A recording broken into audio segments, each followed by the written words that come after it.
So in Jotform, there are of course many widgets, and one of the type of widgets that you can insert is a ticker widget.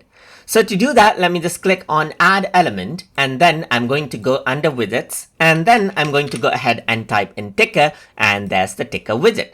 So this basically what it does, it adds in a scrolling text right here, which looks interesting. You can of course go ahead and change the width of the ticker right here. Let's say I'm going to say 500 pixel right here. You can change around the height as you want as well. And then you can go ahead and add in the ticker text. Let's say, for example, I'm going to say, welcome to TutorTube right here. So you can just go ahead and type that in.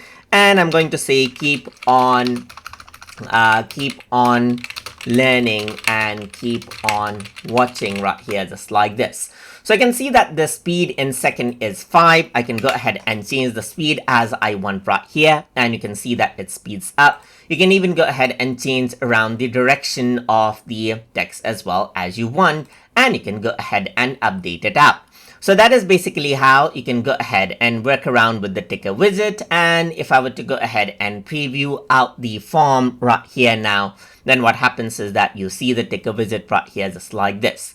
So that is how you can go ahead and utilize ticker widget inside of Jotform. So I hope you guys learned something as always. And as always, please like, comment, share, and subscribe.